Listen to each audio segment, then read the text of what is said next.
Okay, we're ready to begin the last session of the day.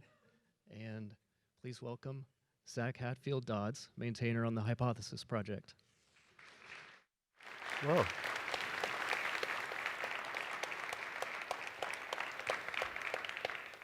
Thanks so much, everyone.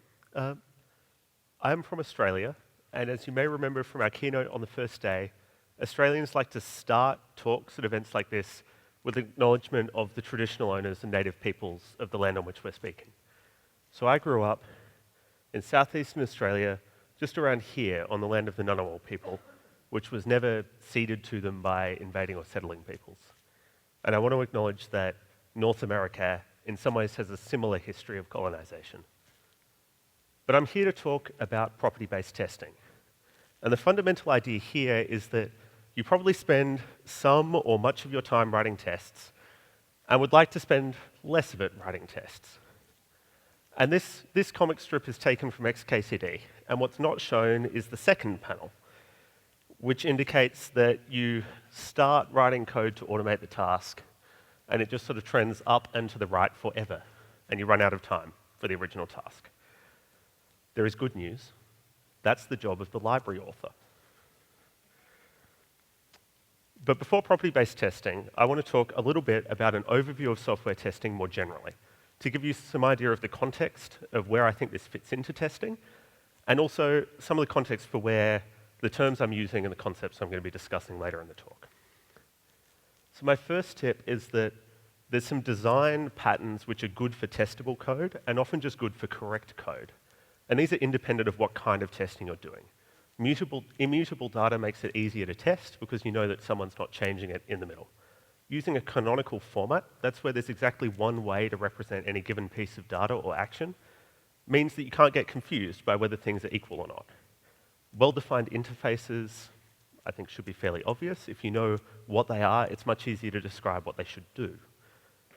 Separating your input and output and your computation logic, especially where that logic is tricky, makes it much easier to test the actual logic because you can simply pass in those values as function arguments. This is extremely popular in functional programming, but you don't have to take it to extremes to see a lot of benefit. Explicit arguments for dependencies, non-random behavior, and maybe controversially, I think you should put lots of assertions in your code as well as in your tests. And an assertion, as well as being a statement in Python, is a more general idea in software engineering. An assertion is an expression which should always be true unless your program has a bug. So when you put lots of assertions in your code about things which should always be true, what you tend to find happens as you start to test it is that tells you when your understanding of your program differs from your actual program behavior. And that kind of localized way of detecting that is much, much better than discovering 6 months later that you had a silent data corruption issue, and now you have to work out how to repair the database. There are a number of different ways that you can get tests. One is to specify the behavior in advance. Some people call this test-driven development. You can write tests just after you've developed a new feature to make sure it's working correctly, or of course you can defend against old bugs, stop them from coming back by writing a test that would have caught them. Sometimes these ones fail for me, which means I'm very, very glad that I had them.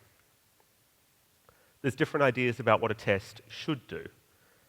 Arrange, act, assert, or given, when, then. Different ideas for the idea that you should come up with some input, execute the code that you're testing, and then check that it did the right thing. This sounds kind of uncontroversial, but I just want to define a test for this as something which actually executes your code. Something like the MyPy type checker or Pylint, while they're great tools, I wouldn't describe as testing. But the last thing a test should do is fail if, and not fail otherwise, if a bug is introduced. Tests which sometimes fail randomly when there's no bug mean that you start to lose the trust that when your tests fail, there's a bug there that they've found. And when you start ignoring your failing tests, you might as well not have them anymore. On the other hand, if your tests don't fail when there is a bug, they're not really that useful. There's a range of views on how large a test should be. And this one, I think, actually comes down mostly to the kind of code that you're testing. Whether you're testing a graphical desktop application, or a web service, or a microservice, or a part of an open source library, the kind of test you write should and will be very closely related to the kind of thing that you're testing. So what are we testing? What are these assertions, these given when thens about? They can be about anything you can observe from your code. That is, they can be about the relationship between input and output from some function. They can be that after sending in some command to your system, it takes a particular action.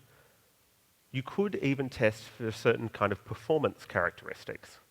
This one tends to be difficult purely because the timing behavior of software is so dependent on all kinds of other things. What other programs are running on the same computer, whether it's a good day or not, which computer it's running on. All of them can change how long it takes a program to run, and that makes it really difficult to write tests which fail if and only if your program has gotten slower. Benchmarking suites can be great, don't get me wrong, but I wouldn't always put them in a test suite. But the last thing is that your tests, hopefully, are testing some behavior which is actually relevant to the users of your software. If the thing that you're testing is something that no one cares about, you might as well save some time, work on a more valuable feature, or even just get outside or talk to a friend. And so along with traditional unit tests and property-based testing I'll talk about in a minute, there's some other kinds of tests that I just want you to have in the back of your mind when you're deciding what tests you could write. One is diff tests. This is where you run your tests or your function or your code or whatever you're calling it on a whole bunch of different inputs, and you just record what the output was. For example, in Matplotlib, they generate a whole bunch of different figures using every version of the library, and then every time there's a change, they regenerate the figures and check that they're exactly the same, pixel for pixel. This is great because they know if they're trying to change something, and if they're not trying to change something, that ensures that the work that all the scientists who have used Matplotlib have done will be reproducible. Mutation tests are fascinating. They actually edit your source code, for example, changing a less than to a greater than, and rerun your tests. And if your test suite still passes, a mutation testing tool will tell you that, hey, like, either your tests are too weak, or your code is doing something that it doesn't need to be doing. Doc tests, people like doc tests. I love them because they mean my documentation doesn't get stale. And coverage tests can find unexecuted parts of your code. I don't like percent coverage as a metric, because I think that conceptually what coverage is telling you is that some parts of your code never got run at all. And if your code never got run, then it can't have been tested.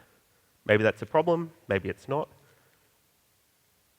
But let's talk again now about property-based testing. I promise for real this time. So in property-based testing, instead of coming up with an input example and working out the corresponding output, you describe to an engine, such as hypothesis, what valid input would be. And then you write a test case, a function or a method, which should pass given any valid input. So you don't know exactly what the output should be, but you could constrain it. And then the engine's responsibility becomes to generate many test cases, inputs to that function, run your test on all of them, and then tell you what, if anything, broke. This is what it looks like with hypothesis. You have a decorator called @given, which is kind of like a PyTest parameterize. And in this case, it's generating lists with at least one integer in them, where all of the list elements are integers. And we're testing a sort function of some sort. We're going to call it dubious sort because we're not quite sure it works. The simplest way to test it is just to compare it to the sorted built-in. Like any function which does the same thing on any list of integers as the sorted built-in must be a sorting function, right? But if you don't have another implementation that you trust, which might be the single-threaded version, the version from before the refactoring, the version from a language before you decided to port to Python, you can also check properties that you need directly. And so in this example, for sorting, you can check that you have the same number of each element as you had in the input, and that each pair of elements in the output is ordered. And between those two, you don't need to know how to sort a list to know that the list is now sorted. Strategies and tactics. Hypothesis strategies are the API that we use to describe to the given decorator what kind of data can be generated. I will just say, only construct these strategies via the public API because the internal API is tricky to use. The public API, though, is actually really nice, so only use the thing for type hints if you use those.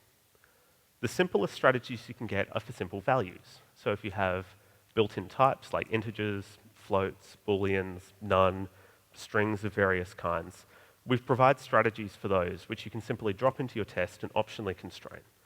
So for example, you can ask for integers that are greater than 0, or floats that are not infinite, or date times with some particular time zones. Unlike some other libraries tools for similar things, we're not constrained to just doing types. You can actually do a finer grained thing. Collections, as we saw before with the sorting example, you can generate a collection of various types with elements drawn from another strategy. So you can define lists of integers or dictionaries where the keys are strings and the values are floats, or whatever else you want. And all of our collection strategies have a min size and a max size parameter, so you can optionally decide how large or how small they have to be. Every strategy, if it's not providing exactly what you want, also gives you a map and a filter method. So the map method lets you transform the output from the strategy, and it will return a new strategy which generates whatever you've chosen. So if you want even numbers, for example, you can take the integers strategy and map that with a multiply by 2. If you want odd numbers, you could filter that it's not divisible by 2 exactly, but it would be more efficient to multiply by 2 and then add 1. That efficiency is simply that hypothesis would have to generate many test cases, and about half of them would be rejected. So everything that made it into your test would still be valid, but it's relatively slow to do that. For really complicated data, hypothesis has still got your back. If you have a list of things and any of them could be valid, you can turn to the sampled from strategy. If you want recursive data, such as JSON or other document formats, you can just do recursive definitions and they'll always work.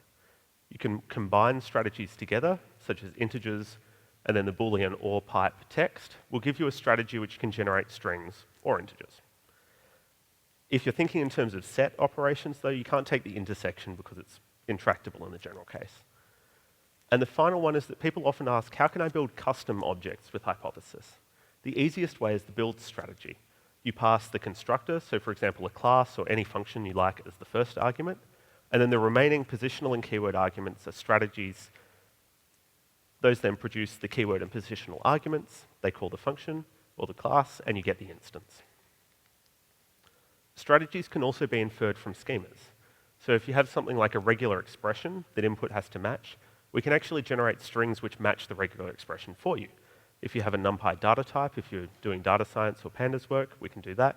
Or if you have type hints, we can actually inspect the type hints and work out what you've declared will be valid and give you examples of that. I really like inferring strategies because they test both my logic and my schema at the same time. So if I get a bug with an inferred strategy, it might mean that my code logic is buggy, or it might mean that my schema is accepting things which my code doesn't actually handle, and I just need to tighten that up. If you're using things which are not in the standard library, still got you covered. We ship extensions for Django, NumPy, pandas, the Lark parser for grammars, PyTZ, dateutil, time zones, all that kind of thing. And there are even many third-party extensions that you can get off PyPI for custom types. The last thing that you can generate, which is super useful, is inline data. So this is a special strategy which gives you an object you can use to get data out of another strategy inside your test function. And what this one means is that the strategy that you construct to draw from can actually be defined in a way which depends on earlier strategies or even the behavior of the system that you're testing.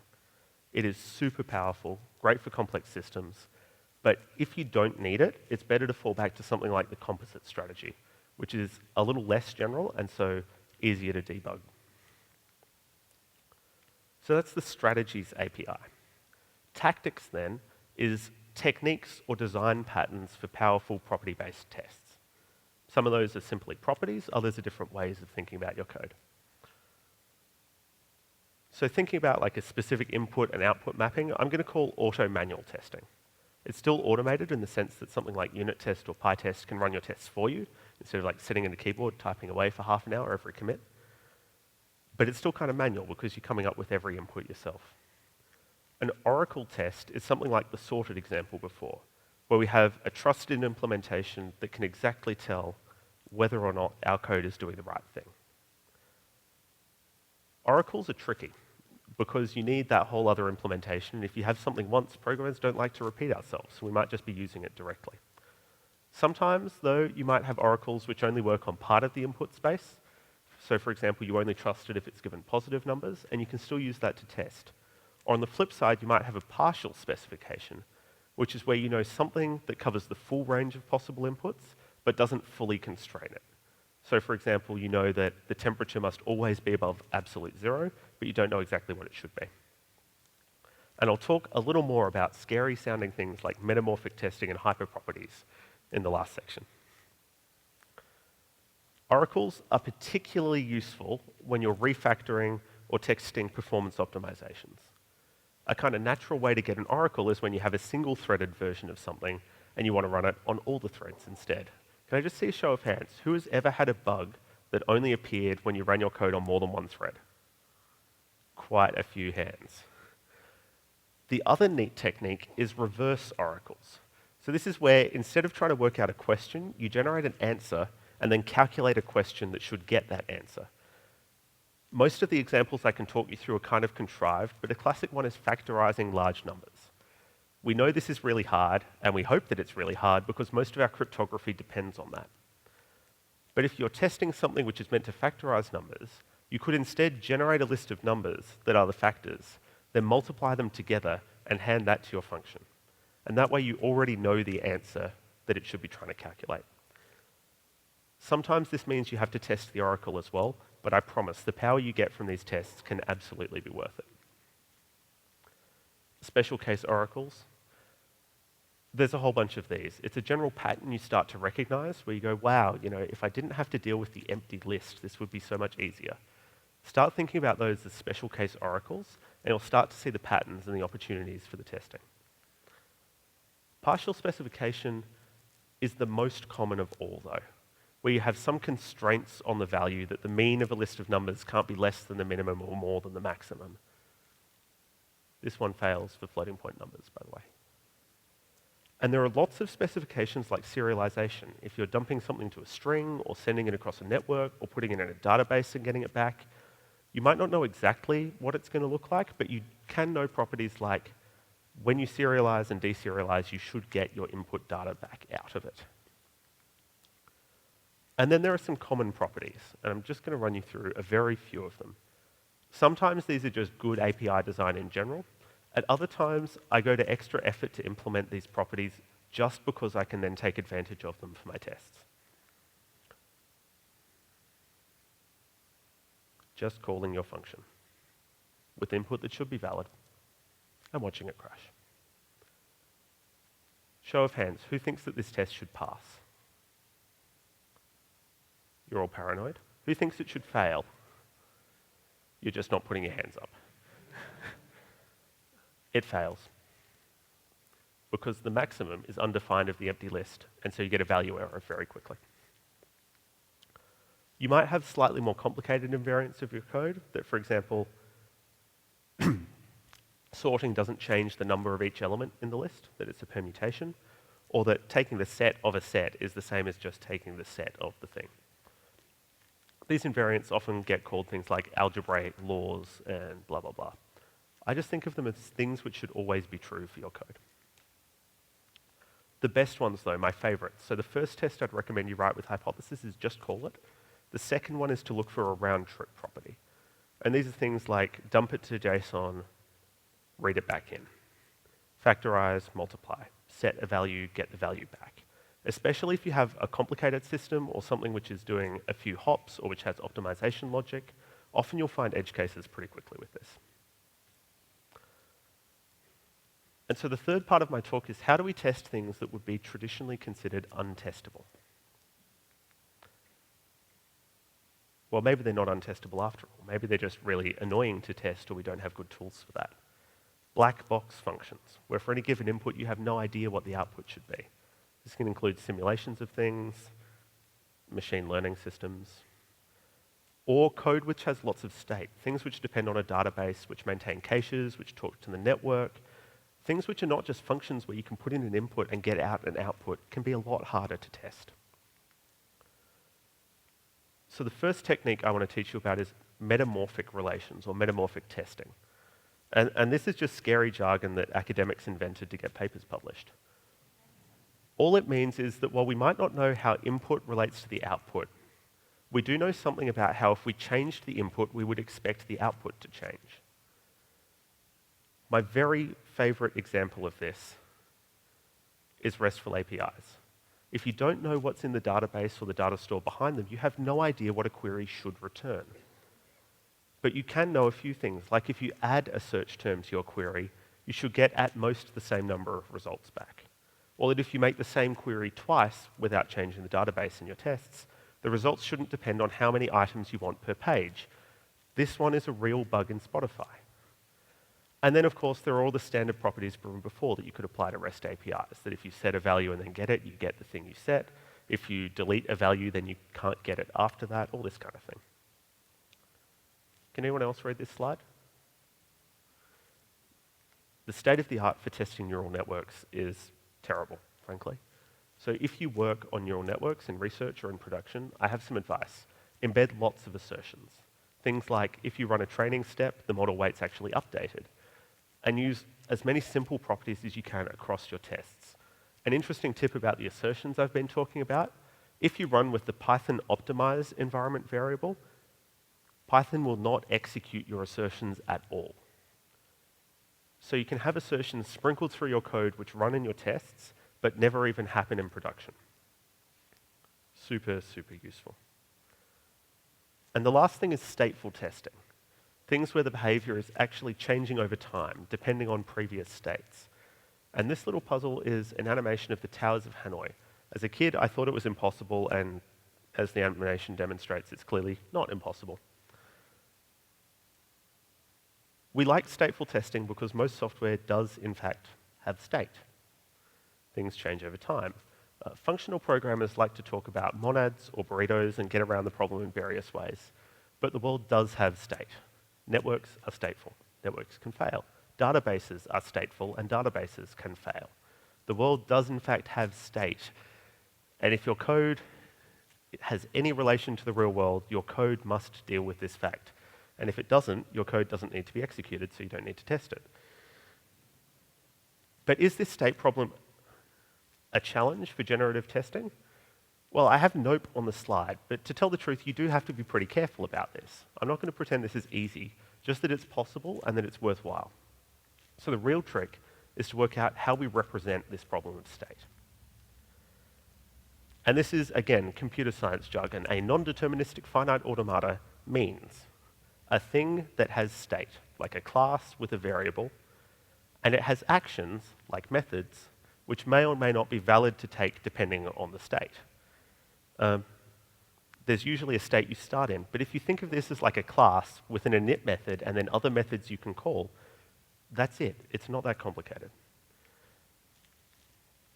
And so with hypothesis, again, you can represent this as a class. You inherit from RuleBasedState Machine, you define any state, like the number starts at 0, and then you define rules. You can add things to the number at any time, and you can divide by the number if the number is not 0. And so when you hand this over to hypothesis, hypothesis will try to randomly take many possible actions, choose which method to call next, call it, maybe with some arguments, and keep doing that until either it's seen enough to be fairly confident there's no bugs, or it's found a bug. And the last section to cover is around the experience of using the library. Who else uses it, what we use it for, and of course, how slow does it go? So the first point is, as soon as you're generating data rather than coming up with it, it's actually really important to be able to tell what your tests are doing, because it's not obvious just from reading the source code. And so we have a show statistics argument that you can pass to PyTest, and that'll show you things like the timing in each test, how long it took on average to execute the test case, how much time was spent generating data, and also why your test finished. Was it because it found a bug, because it timed out, because it reached the number of examples? And you can add custom things to your statistics with our event function. If you like print debugging, I'm not the only one. If you use actual print debugging in a hypothesis test, you'll see all of the statements from all of the different times it was executed, which makes it even harder to print debug than it usually is. So the note function is just like print, but it only runs on the last time, where we're going to raise the exception and show you exactly what happened. There's a verbosity setting, so you can decide exactly how much you want to see from this. Performance is not such a problem. calling a slow test function is slow. Calling a test function 100 times is about 100 times slower than calling it once. Generating huge data sets takes longer than generating tiny data sets. And if you filter out lots of things, then generating the same amount after the filter takes longer. You all got that, right? Yeah. It's not that complicated, and a hypothesis does go pretty fast. When it's shrinking, getting towards a minimal example to give you, there's a couple of tips to watch out for. The first is that hypothesis at the engine level actually sees your strategies from the bottom up. So if you've composed a strategy for lists of integers, for example, or added a map or constructed a custom class, what the engine sees is actually the bottom-up view. So you want to set things up so that as those pieces are reduced, for example, integers towards 0, lists getting shorter, strings getting shorter, that the whole test case that you're constructing out of them also shrinks. There's not like a correct way of shrinking, but a kind of heuristic that the test cases we generate should be simpler, smaller, relatively easy to debug. Because the whole point of shrinking is just to make it so that you can spend less time debugging. And often I find that when I look at the failing example, I'm like, oh yeah, that one's obvious. So while I've told you a bit about shrinking performance, don't spend more time optimizing this than you'll actually save debugging. It's not a good deal for anyone. If you have particular configuration desires, you want to run for longer in CI, or run some tests for longer than others, or turn up the verbosity in a certain section of your code, we've got the settings module. You can use this as a decorator on individual tests, or set a profile which applies to your whole test suite. And we've got a bunch of options on this. You can find them in the documentation, but they include things like the per-test deadline, the number of examples to run, whether or not to report multiple bugs if it finds more than one bug in a row, and of course, like the database to store failing examples in. I mentioned storing failing examples. Hypothesis, despite seeming like random generation, has this really strong goal that we will never give you flaky tests, because flaky tests suck. So we detect most flakiness that we might be able to see could be due to user code and deal with that too. The first line of defense is that every time we generate something, if it fails, we actually cache the underlying representation of that. And so when we run a test that's using hypothesis, the first thing it tries is actually to replay any examples which have failed before. So once you find a bug, your edit, test, debug cycle becomes really, really fast. But if you run your tests on CI, like hands up who has CI, awesome. You don't have the local file system. And so in principle, you could just zip it up or gzip it and upload it. But even better, we just print the seed. So you can run with the same seed, get exactly the same failure, and then it's in your local cache. If for some reason that doesn't work, there is an option to dump the whole base64 encoded state to stand it out, and it's ugly, but it always works. A tip for hypothesis is that we release every single pull request. So last night, after the mentored sprints, we had 3 separate releases from 3 new contributors who added a new feature each, which is so exciting to see. But that means that you probably want to stay up to date. You might imagine that hypothesis is very well tested, so we don't ship bugs too often. And so if you stay on the latest version, you get all of the latest features, performance improvements, bug fixes, all of it. And, stay up to date. It's a nicer library every time, we think. If you're wondering who uses hypothesis, I was really excited to see in the Python Software Foundation's annual survey that it's about 4% of all respondents, which doesn't sound that big until you realize that only about 60% of all respondents write tests at all. There are companies that use hypothesis. They don't get in touch with us, though, unless we break something. And because we don't break something, we don't actually know who's using it. All I get is like domain names and email addresses on our issue tracker. We can see on GitHub, though, there's more than 2,000 open source projects that use it, and there's something like 300 packages on PyPI with a hypothesis dependency. And being 2019, it's used in blockchain. I feel at a conference I should probably put up one slide. Like, a couple of the core team do offer consulting services around hypothesis. It's a free library. No one pays for it. No one really pays for new features. But if you want them, we will do them for money. If you want training, we have some of that free online. But if the docs aren't enough or you want to get started, training too. And if you just want code review, we do that as well. So say hi. The project is, of course, open source. We welcome new contributors. I will note, however, that most of the remaining issues on our issue tracker are tricky. The simple stuff we have mostly fixed. But we really value helping other projects adopt hypothesis in their test suite. The most common thing I have heard as I walk around PyCon this week with a hypothesis sticker on my lanyard is, hypothesis, that sounds really cool, I've heard about it, but we don't use it much. Like, you can use it. This is a thing you can actually use. You don't have to just go to a talk and go, that sounds cool. You can use it. I promise, it works.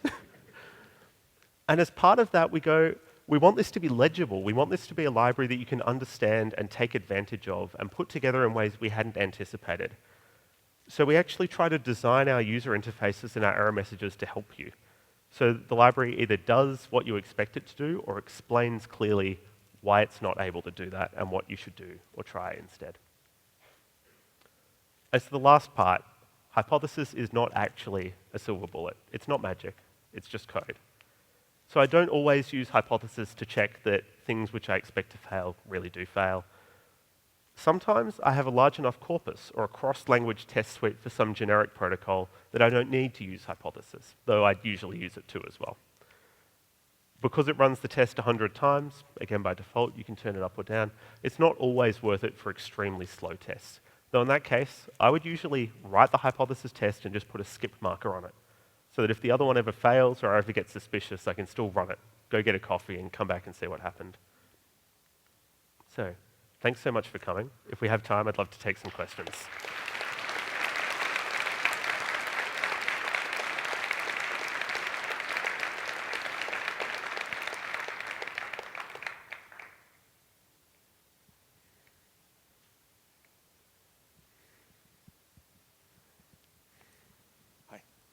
Hello. Just the obvious question. Will you be making the slides available? I will, yes. Sweet, thanks. Hi, thanks for the great talk. I was curious if you have any advice for testing structures that might be recursive, say your server accepts JSON. The short version is that recursive structures just work. So we have a strategy where you can define recursive structures in terms of a base case and an extension rule, a strategy where you can just define a strategy which refers to itself, and that lets you do mutually recursive structures as well. But for complicated internal reasons, we basically just decided that it was going to be safest and most effective for users if we made this work in all cases. And at that point, the API is really, really obvious. Thank you.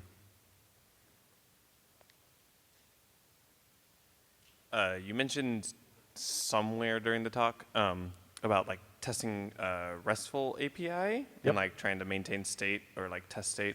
I'm just kind of wondering, where do you guys draw the line as far as, okay, let's actually test this and let's just mock this? And where does hypothesis kind of fall in between? You can use hypothesis more or less independently of a decision as to whether or not to mock particular components. Mm-hmm. So conceptually, hypothesis just calls a test function that you write. So it's up to you as the user to decide whether you want to mock a particular thing or actually make network calls. Either way, the assertions are yours, the input data is what you described, hypothesis just tries to find the edge cases for you. Cool, thanks.